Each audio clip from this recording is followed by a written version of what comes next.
We open up exactly where we left Jon Snow, dying or dead in the snow. At the 7 minute mark, we hear a voice say, "He's gone." Yes, yes, HBO. We get it. Jon Snow is dead and he's never coming back. Kit Harington being caught on the set, that can be chalked up to filming some ghost scenes, right? Carry on, HBO. Carry on. We see Jaime's ship returning to Dorne, carrying the body of his dead daughter. It's safe to assume Jaime and Cersei are not happy. Two of their children are now dead.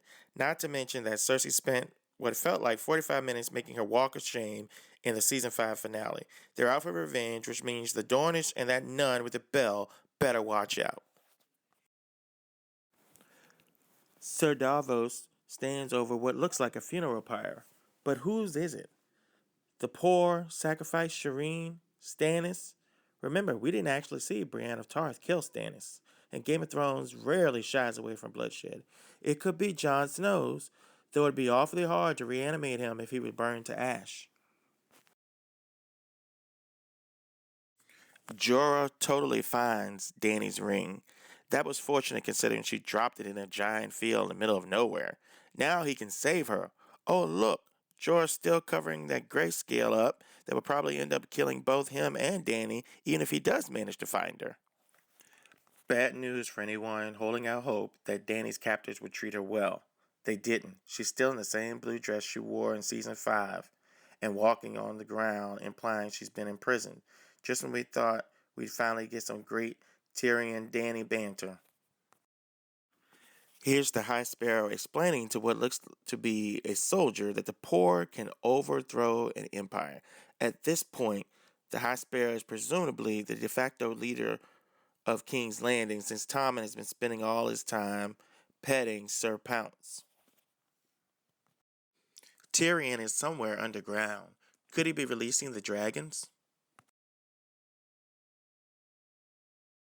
In the best line of the trailer, Cersei says, "I choose violence." Of course you do. Or this wouldn't be Game of Thrones. The resurrected mountain looks like he's about to take on the faith militant led by Lancel, a Lannister, and Cersei's one-time lover. A quick shot of Littlefinger in the north, maybe looking for Sansa? Marjorie hasn't moved. It looks like she's in prison still. But who is she looking at with the death stare? The High Sparrow? The Shame Nun? Theon is looking anxious as usual. Are those dogs in the background? Are the dogs chasing Theon or helping him? Is he still with Sansa? Presumably, the Boltons are trying to hunt him down. You can't spell incest without Lannister. Well, actually, you can, but you know what I mean.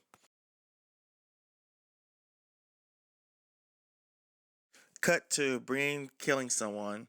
Likely she's rather upset with herself that she missed that damn candle. You had one job, Brienne. And is out looking for Sansa as well. Melisandre is trying to seduce someone. Maybe this is how she's going to resurrect Jon Snow, because she could resurrect me anytime. I think I'm the last person in the world holding out hope that Jon stays dead, and here you see, he's totally dead, you guys. Aren't you convinced?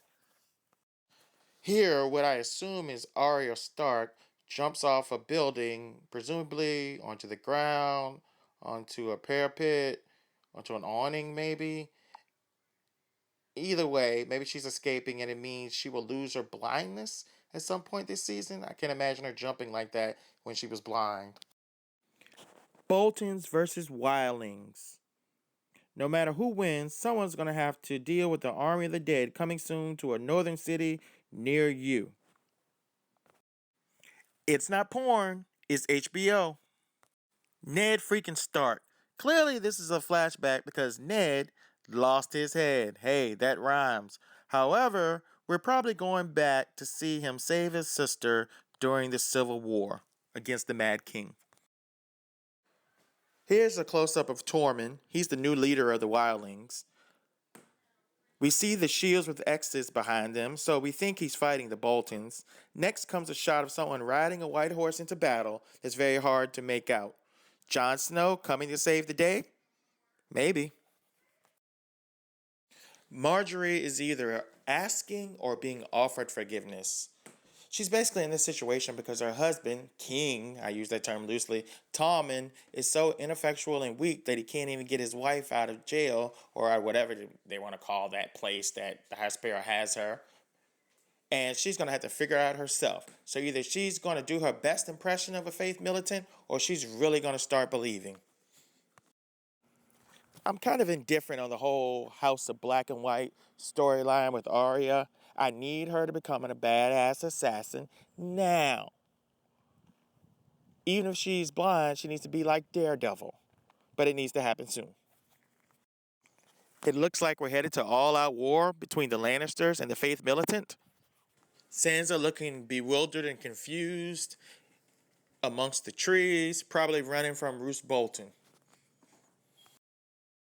Bran hit one hell of a growth spurt. And why is he with the badass White Walker leader?